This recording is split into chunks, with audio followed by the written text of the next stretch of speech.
Hello. How we doing today? Happy Saturday. It's not Friday this time. Listen to that bass line, baby. Hello, hello. Oh, it's very nice of you, Dark Lotus. How we doing? Hey, Connor, what's up, dude? How we doing, everybody? Let me lower this down just a tad. There we go. Ooh, boy.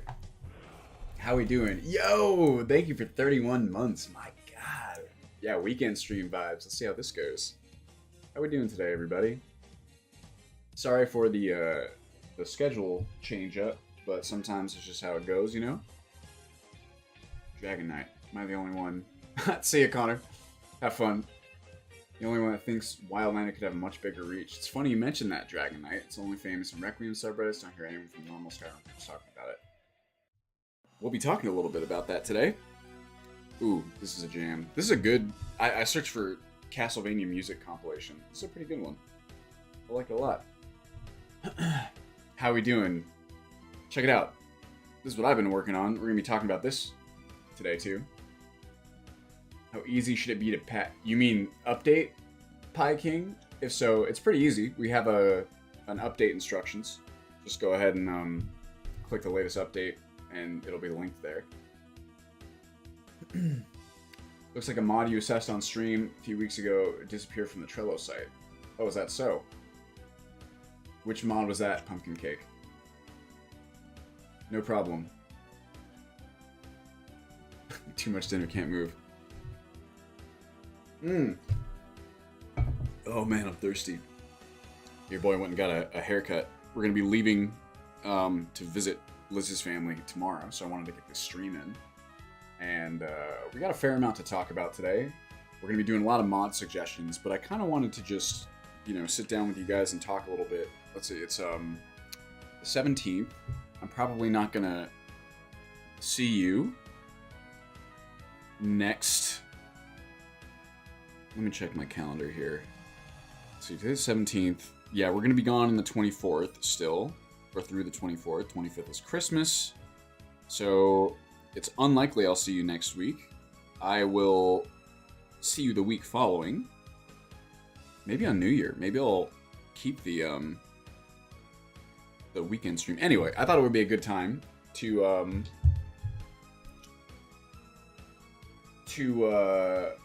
you know, just discuss kind of what the plans are, because I've been a bit radio silent on what you might call the news posts, right? And I know that the stream is not the best format for this, but maybe I can kind of refashion it into a, you know, like a post or whatever. Any chance that the Speechcraft perks that gives 10% better prices, the opposite gender gets a rework? There's some weird RP implications. I mean, I'm just going to be eating all those perks anyway, so technically yes. We can talk a little bit about that today, or rather how you'll be able to find the answers to these questions. That's what the roadmap is about. Is Insects Be Gone gone? I certainly have not removed it. Let's see. Fuck this light mode. Yeah, it's a bit heteronormative, you might say, right? If anything, if you wanted to have a perk like that, I think you would have, what the hell? Trello? Does my dark mode not work with this anymore? Apparently not. Maybe if I refresh? If anything, yeah, that seemed to have done it.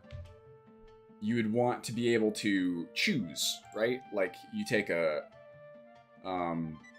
perk that lets you choose who your character's, we'll say, targets of affection. But even then, it's a little bit, like, locked in.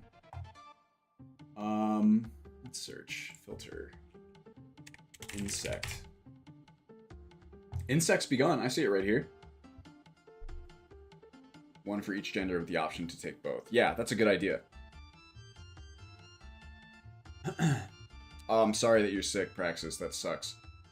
Yeah, I haven't gotten sick since that trip that I went on, but I definitely got sick then, and then I got sick, like, not too long before that, which is weird, because I usually do not, so, I don't know. Is it hidden for non-stat? It shouldn't be. Let's see. I'll even try it in a incognito window. Yeah, I mean, I still see it. Trello search has been flaky today. Ah. Well, maybe that's it. That I absolutely cannot speak to. Who can say? These NES songs are really good. I also prefer, let's see, Hearth of Fire, huh? Hearth of Fire. Bloodlines. Is this going to be the NES version? No, it's the... Try searching instead of filtering. This is the jam. Oh, Rondo of Blood, baby. Okay, well, without further ado, we're going to use our time efficiently today. At least, right now we will, in this moment. In this moment, this second. So, thanks for joining me, everyone. I imagine probably by this point, everyone who's going to be joining the stream will have been joined already. So mostly we're going to do mod suggestions. We're going to be jamming through those per usual, which I think is a lot of fun. Gives us a lot of opportunities to chat about, we'll say, the kind of future plans for Wildlander, right? And that's my sick segue and transition into what I'd like to talk about, which is just the general direction of the project. So the past, and none of this, I mean, I've kind of touched on a lot of these points in previous streams, so those of you who are regulars will probably be familiar with this already. But the past few months have been pretty... some of the things are sorted that way. Okay, not all of them. The past few months have been kind of gnarly on the back end. We've been doing a lot of project reorganization, you might say. Because, yo, thank you for 9 months, Monique. Much appreciated. How you doing? The Prime sub. Can someone explain to me, too, while I talk about this other stuff, what's the difference between a Prime sub and a regular sub? Is there any? Is there none? I know that the Prime one comes with Amazon. That's all the only difference that I know. Chaotic, you get a free sub with Amazon Prime. Oh, well, that part is cool. Yo, thank you, Kevin. Much appreciated. Gets you less money. Cool. I mean, I don't really care about all that stuff. I don't have a partner split anyway. Yo, what's up, 3D? God, I really wish that I had the option to choose the background of this. I say this every time. This is what you look like on my screen. Take a little screenshot. It's great. Great, sick. Thank you for your stream chat. So yeah, the project on the back end has been kind of gnarly, at least for me, because in the past, we'll say 6 months or so, really more like 4, I've been really trying to step up my freelance game because, you know, I'm 30 years old and my wife and I are trying to buy a house, and I'm just gotta crank up that cash, so to speak. But at the same time, I have been using this as an opportunity to kind of refactor how I develop the project, how everything's organized.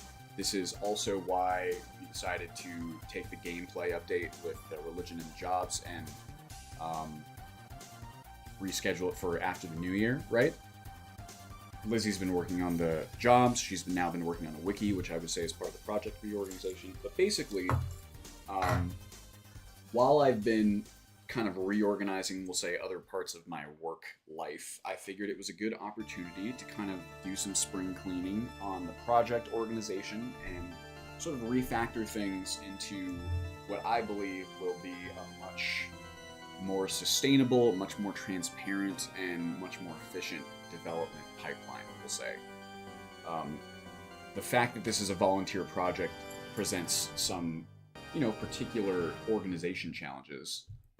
And what I wanted most of all, and the reason why you've heard me talk about, the roadmap and the Trello board so much in recent streams, is because I think that there is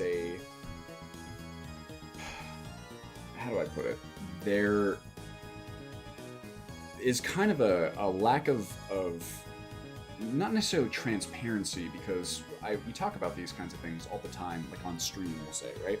But there's, I think, a lack of information, a lack of a source of truth, so to speak, on kind of what we're doing, where the project is kind of heading, what sort of things we're prioritizing, what sort of things we want to do. And in the interest of both, it's kind of like a dual endeavor. Part is marketing, and the other part is just, I guess you'd almost say, like, saving time and saving people. I want people to be able to answer the questions that they naturally have.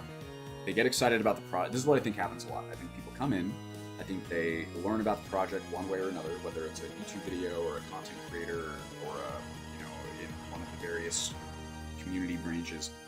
I think they come in, and if the project is something that is interesting to them, if it's the type of experience they're interested in, they get excited, they try it out, hopefully they have a good time, and they want to know what's next. They want to know, is this project still being worked on? If so, what exactly is being worked on? What sort of things can we expect from it in the future? On what sort of timeline can we expect those things? And unfortunately, I say unfortunately, really just it is what it is. There's not been historically a really good way for people to kind of find this information. It's there, the information is out there, but it's kind of haphazardly scattered around. You either come into one of these streams, right, and like ask me about it directly, or you ask someone in the community, and if they've been tuned into the streams, they can answer it for you. There's the news posts every so often, but they're usually pretty specific, and they're not super, they might not have the exact answer to your question. And then we of course have the frequently asked questions, but it's difficult, I think, it doesn't really cover, it's mostly like support based. There are some things in there that are related to things like release dates, yada yada. But it's not quite the level of transparency. The project at large, is not quite the level of transparency that I would like. So, with all of that in mind, a big part of my work lately has just been kind of designing and implementing the resources that will show people at a glance what we're up to, what we plan to do with their favorite sector of the experience, we'll say, using something like vampirism as an example here, something like this. I'll talk a little bit about this. I just really want people to have a clear understanding of what's going on, so that they can, I guess, what's the word? I think it's easier to follow along with the project. It makes, at least if it's me and I'm following some sort of project, right? The degree of transparency and the just knowing the direction that the project is going in is important for me as someone who is, considering supporting, whatever project it is or playing. So I really wanted to kind of nail out those resources. And what kind of goes hand in hand with this is the like reopening unofficial customization, right? So since the release of Wildlander, which is almost coming up on it, man, we got to do something for the 1-year anniversary. This is the kind of stuff that falls by the wayside when you're just kind of juggling so much. Oh yeah, and that, before I even get onto that part, the other part for all of this is that if this information is out there for you guys, I think we'll get less of the same questions. We'll spend less time answering them, because of course we want to answer these questions, and when there is nowhere that we can kind of direct people to go and find the answers, we kind of just have to repeat them ourselves, which takes time. And I don't know. I think that all of this will really help us, and me especially, kind of organize the work so that there is a clear path, I guess you'll say. This is arguably the largest strength or like reason to have a roadmap to begin with, is that you have it's a to-do list. I think to-do lists are very conducive to getting things done. There's the old expression of like, if you want to ensure that something gets done, you schedule it, right? So a roadmap, I think, is useful for that, which is probably the biggest lesson of the last year for me in terms of project organization, especially with my freelance too. It's like, who would have thought, right? But when you have clear deadlines, when you work backwards and kind of map out what you want to get done, when you want to get it done, those things are much more likely to get completed. It's not to say you always estimate it properly, but that's just part of the process, right? You have to kind of start somewhere and then iteratively sort of get a sense of how quickly you work, or what sort of things take how long. And all of this I think is going to be really helpful in organizing the project development, in addition to just helping you guys kind of understand what's going on. And so, let's say with all that being the primary focus, one of the other big reasons why I wanted to get this stuff done is we have a big marketing push coming. This is kind of circling back to, who was it? Who said it? Dragon Knight's comment right at the beginning of the stream saying, "Am I the only one that thinks Wildlander could have a much bigger reach? It's only famous in Requiem subreddits, and I don't hear anyone from normal Skyrim groups talking about it." So you're definitely not the only one who thinks that. That is something that I have kind of thought for a very long time, and one of the arguably the biggest focus that I've had with this project since the beginning is accessibility and kind of bringing it to a wider audience than what we've historically seen from, Skyrim mod lists and just projects of this sort, right? So there's several different angles to approach that from, that you kind of have to approach it from, right? There's the I think first and foremost, there's the installation component, right? So it has to be easy to install. That's probably the most important part. It's certainly the first consideration, because if the installation is too difficult, then it doesn't matter what the game plays like, do it. And I think that is the area in which we've made the most progress over the course of not just Wildlander, but also Ultimate Skyrim preceding it. The installation process between, the advent of auto installation, between Automaton and Rabbitjack and Launcher, I think that is the area in which we've had the most marked progress, and I think that is frankly responsible for a lot of the participation we see today. I don't know if you guys know this, actually. I'm quite proud of this. I can't imagine you would, 'cause the metrics are like obscured. But in the 1 year almost that Wildlander has been around, we've already hit something like I want to say it's like, I don't know. It's hard to, so we don't have an exact metric on the unique downloads. We do have a metric on like roughly total downloads, which is somewhere in the ballpark of it's over 50,000 at this point, which I'm really stoked about. We know this much, right? If I go to Nexus, let's say Wildlander, maybe we can find our resources for Wildlander mod list. So you can see this, right? Unique downloads, 15,579, and that is since we uploaded our resources files to Nexus, since we started hosting there, which was only in I think August? No, June, sorry. So we at least know that since we started, putting these files there, that's kind of our metric. So I'm really proud of that. And that's with almost no marketing, and this is going to be my other segue to the next thing I'm going to talk about. This is with almost no marketing. The marketing that's been done for Wildlander has been almost exclusive. It's either word of mouth, or it is people who knew about Ultimate Skyrim and who were either Ultimate Skyrim players or at least followed the Ultimate Skyrim project, who were then waiting for Wildlander, right? Those are really the only people that we have playing right now. I always thought that, so this is actually a little history lesson too. Many of you probably also know this already. When Ultimate Skyrim first launched, the thing that really kind of kicked it into high gear, so to speak, was what I had made, like an introduction, what is basically like an overview video of the project, right? This video did pretty well at first. I say it was pretty watched within the community.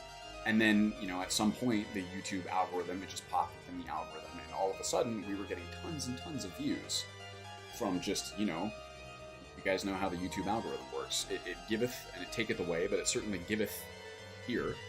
And so suddenly we started seeing tons and tons of people who were clearly interested in the concept, in the gameplay idea. Many of whom I think at the time probably bounced off, because that was even before we had auto installation. But really, the point is that the video marketing was a huge boon in bringing people into the project, and we've not really had anything like that for Wildlander, which is why we've been working on it. The whole first year, I would say, and Lizzie can back me up on this, the whole team can't really. The whole first year of Wildlander, you could almost call a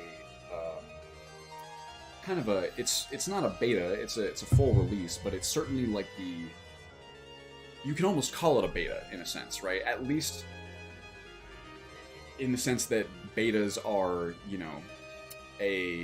trying to iron out all of the issues and kind of make sure all the core components to the enjoyment are there, and just really make sure that it's, kind of where you want it to be. And at that point, it's like, okay, now we can kind of focus on marketing, right? Because we also have to be very particular and selective with how we spend. Also, sorry, let me catch up on chat here. Thank you so much for the mod list. Having so much RP potential, also stability has really brought back my love of Skyrim. It's absolutely incredible. It's such a cool thing. Thank you so much, Preely Neum. That's very kind of you to say. I appreciate it. And that's very interesting. Yeah, if you guys, I ask this question often, and I can kind of get back to this, but if you wouldn't mind, if you are, amenable, I would love to hear about how each of you discovered Wildlander specifically, whether you knew about Ultimate Skyrim, or if you found, CBT says, I found Wildlander looking through mod list recommendations. I'm always curious to know how you guys found the project as of now, with what I think is a scenario where we have very little marketing. Wildlander for Ultimate Skyrim. I'll play it used to it. It's because I've gotten lazy, forgotten how to mod, so now I can't get an animation mod to work. Any chance the mod makes me have my team and my shoulder and idle.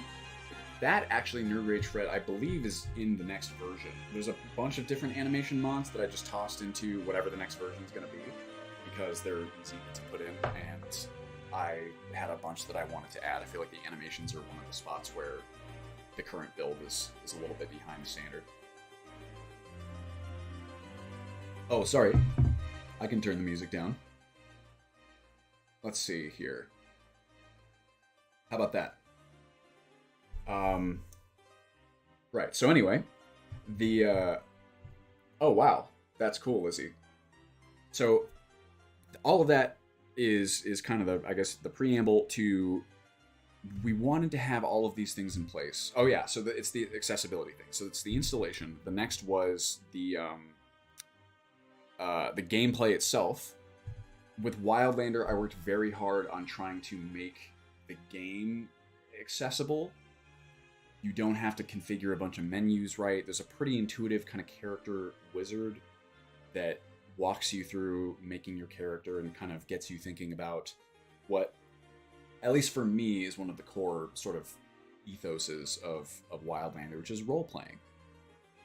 Not everyone's into role-playing. I think that people would be a lot more into it if they had just a little bit of a helping hand here and there. So that's what we have with the character creation process. I wanted the whole thing to feel very intuitive, and for you just to feel like you could immerse yourself in this world, and kind of the game helps you imagine your character, and whether or not you feel like role-playing, it doesn't really matter. You can do what you want at that point, but it just kind of guides you in, right? So there's that. The other component of the gameplay accessibility is tutorialization. This is something we've been working on a lot as well with the wiki. You really, oh yeah, the controls for accessibility, that was a big one, and I plan on stepping that up even more. I'm actually learning reverse engineering and like SKSE modding specifically so I can kind of edit. You guys know that I've been all about the HUD lately, right? The HUD is another accessibility thing where I want people to kind of quickly understand the various stuff that they is part of the gameplay, like their needs and their vital attributes, and also what is equipped where with your hotkeys and stuff. So I'm actually learning this stuff so I can kind of step up the HUD editing and add more hotkeys, and that I've already done, but make it represented in a responsive, like, what's the word I'm looking for, representational HUD, right? It's kind of a side conversation, but anyway, where we've also been trying to make strides, I guess is the quick way of saying it, is in helping people to understand how to play the game, right? Because if you accept that the installation is much simpler, I think it's at the point, there's still, I think, improvements we can make, but I think it's certainly at the point where your average person can install properly for the most part. So we'd have a lot less people bouncing off because the install is just too complicated for them. Now we're at the point where people are in game, and sometimes the game is daunting. It's not an easy game. There's a lot of different mechanics. There's a lot of complexity. It's a very, we've really tried to inject a lot of depth into the game, and I think it can be very overwhelming for players. So that's why we, and Lizzie especially, and 3D and just the team have been working on the wiki, right? And kind of really trying to collate a gameplay source of truth that we've been working very hard on. I say we, it really is the content of the wiki. I've been doing design stuff, but that's a wiki is only as good as its content, right? So 3D and Lizzie and Liam and some of the other members of the community have been really working hard to add a lot of content to the wiki, which I'm so grateful for, and it's only going to continue to get better. So it's really exciting. So you have that component in place, right? And then finally, I would say the third, if the first one is the installation and the second one is like gameplay and tutorialization, the third kind of member of the triumvirate is this like project organization and transparency stuff that I was talking about.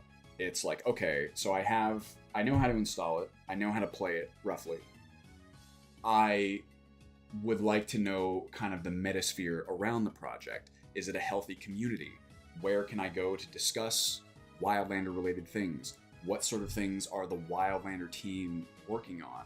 What is their kind of development ethos, and how do they approach different problems? What do they plan to do with X mechanic or Y mechanic?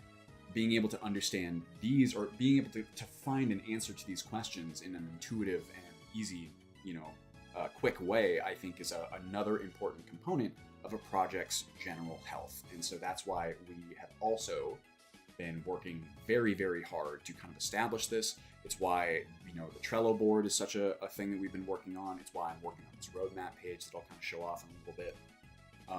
And I think these are kind of your holy trinity of like, okay, these three things, again, we still have plenty of areas that we can improve like with them, and we will continue to do it. And of course, with like the roadmap and everything, we'll be able to show you exactly what we plan to do with it, which is also something I just should say very quickly. Having the roadmap, having our kind of development manifesto visible for people also really helps us, because then what happens, and many of you who are regulars in this stream have seen this happen time and time again, you may have even experienced this yourself. So often we will get input and ideas from the community that is like, oh shit, yes, absolutely, that is a great idea, and we will work on that right now. It's why we have a feedback channel, right? So many of the best ideas are naturally going to come from the players, the people who are spending the most, or the users, not even just playing the game, but interacting with the community resources, interacting with the websites and all the stuff that we build to try and facilitate this holy trinity. So naturally, you guys are going to have ideas, and when we have our stuff kind of listed out in an easy way like that, it's so much easier, I think, for you guys to go in, get a sense of what's going on. If that gives you an idea as to what, a way that it might be improved, you can then share that, and the pipeline for that just becomes so much more efficient. And that just, of course, if we improve the efficiency of feedback and data collection and ideas gathering, then naturally that's going to improve the efficiency of the project at large, right? So yeah, that's just kind of like a little side note. Anyway, you have this holy trinity, and again, there are ways to improve it, and we will always be looking at them, but I think we are really kind of rapidly approaching this point at which that holy trinity is really kind of solid, like a solid basis, right? And at that point, I think it is appropriate to then spend some time on marketing. It's why I've waited so long. I've not really, perhaps, I mean, this is kind of the issue, right? Is I've not perhaps shared it in this phrasing. Like the team and I discuss it a lot, but this has kind of been in the back of my mind. It's like, okay, you know, because there is you have to be careful about perfectionism, right? And I'm definitely a perfectionist. There is no such thing as perfect, and if you're constantly, you know, oh, I'm gonna wait till this is in there before I tell people about it, or I'm gonna improve this before I tell people about it. It's a very slippery slope where you'll just end up kind of forever chasing the dragon and just never telling people about it. But I do think that these three components really should be in place before you make a marketing push, because I'll tell you, this is not I have a personal example, and I have just examples from games as an industry. It is like a big factor in successful marketing is timing, right? It's when you choose. I mean, timing is everything for so many different industries and things. But I'll give you an example, a personal example, right? When I created the Ultimate Skyrim intro video, easily the most successful kind of marketing push that the project has ever experienced, what happened, and this was not really something we were going to be able to do anything about because this is just how it was at the time. What happened, I alluded to this earlier, is a lot of people who would have wanted to play, who were interested in playing, could not because of how difficult the project still was to install. This was back in the day when all we had was the guide, like the original guide. Not this is before automatons, before Wabbajack. You could not auto-install this thing.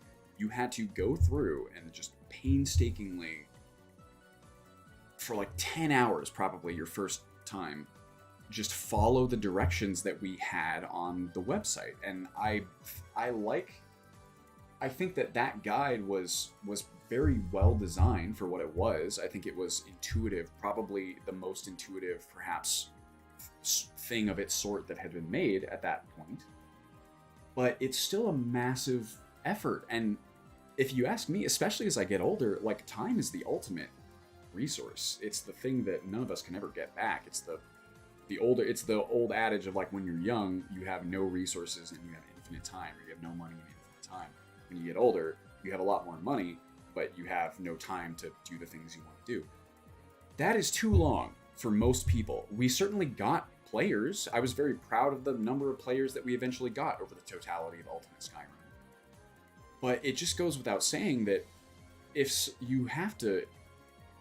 it takes 10 hours of painstaking, detail-oriented manual work to install a game, like, a lot of people are just not going to do it. So we had, I don't know, let's check the current view count on the Ultimate Skyrim intro. We checked this not too long ago. It's not this one. Is it this one? Maybe it is. I don't know. Yeah, okay, it's this one. So 537,000 views. That's a lot of people. Now, of course, we can't assume that every single person who watched this is actually interested in playing. Some people might have just checked it out, decided that it wasn't for them, and they were never, gonna play. But let's assume that, a fair number of people who watched this were interested in playing the game. What percentage of those people, let's say conservatively, let's say 10% even wanted to play the game. What is that? 10%? Well, I guess it's just, I'm so bad at math. 5,000? It's gotta be, right? 5.3? Say 530 times what? 10? Is that correct? Yeah, okay, no, sorry, 53,000. So that's crazy, right? 53,000 people. Let's say 10%, 53,000 people wanted to play. How many of those players never ended up getting to play because they started to install and they were just like, no, thank you, which is completely understandable. All of this is to say that the marketing push, it achieved what a marketing push is supposed to do. A marketing push, marketing of any kind, is designed to get your eyes on the project and to make you want to do it, or to make you want to buy the thing, or make you want to buy into the service or ecosystem or whatever it is that the marketing is pushing. That's marketing's job. What then needs to happen is the product itself, or the service or whatever, needs to be able to back it up, right?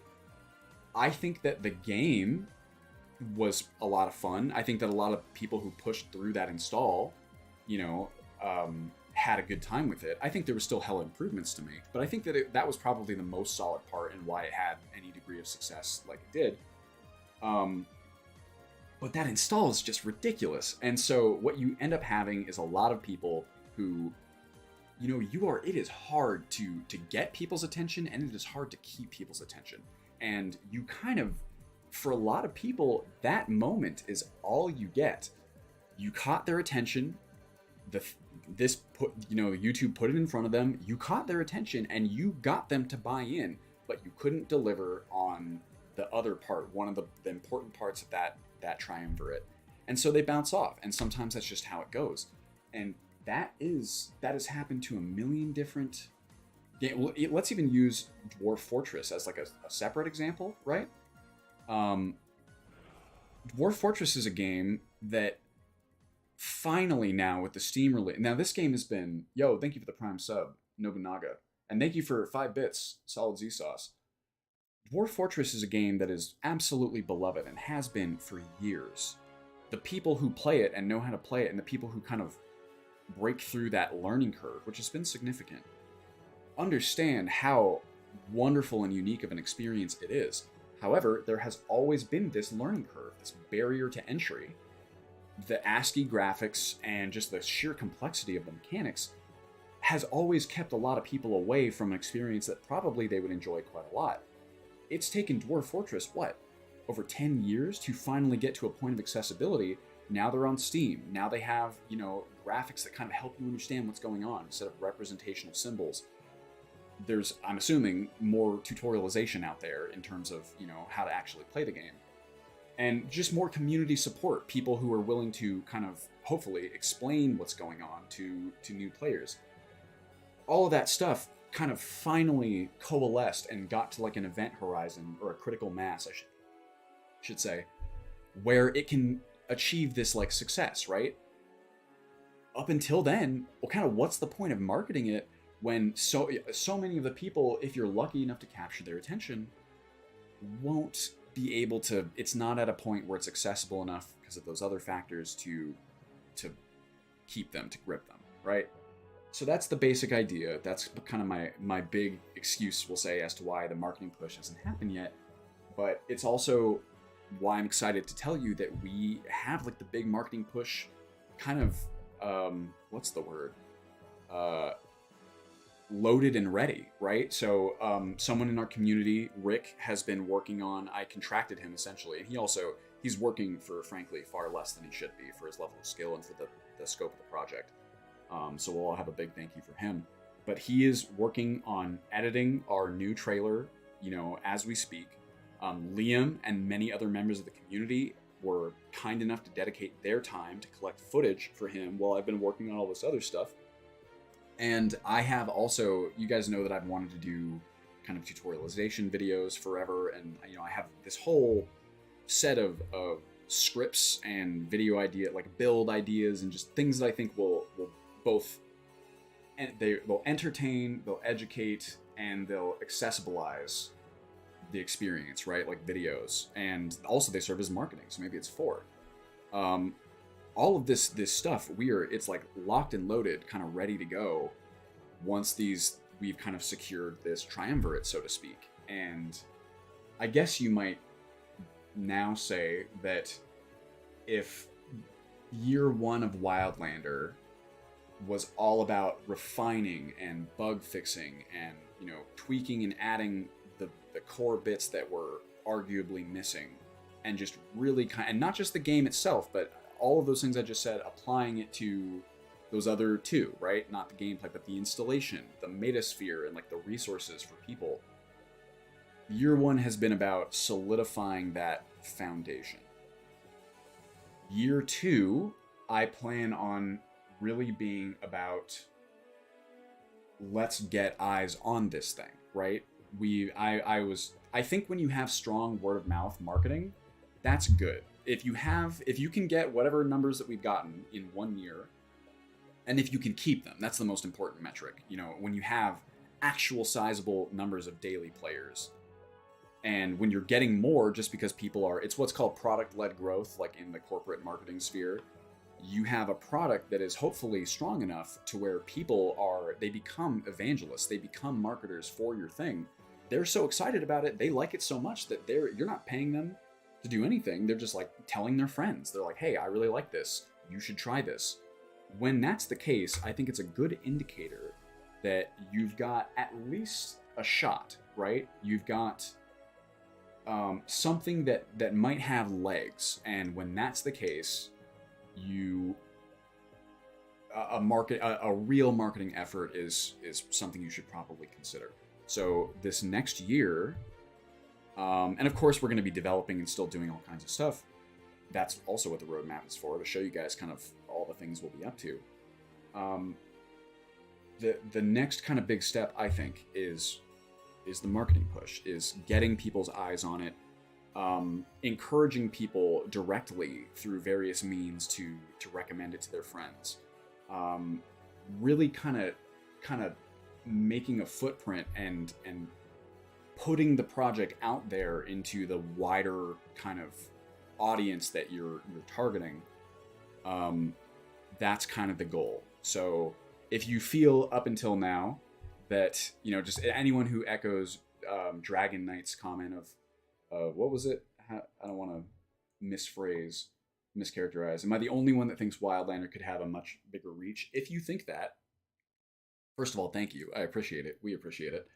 And second of all, you're not the only person who feels that way. We feel that way too. I feel that way, and now's kind of the time when I think it's appropriate to start doing that directly, right? Because if we're lucky that we have a following in the communities, the kind of the niche communities that exist, you know, whether it's Skyrim modding or Requiem or whatever it is, I do think that the project has legs beyond that. I think there's a lot of stuff going on in this experience that you can't quite find anywhere else, or you can't quite find the way that it exists here. I think there's a lot of people who would really enjoy kind of what's on offer here, especially as it continues to improve. And that's something I've kind of always believed about the concepts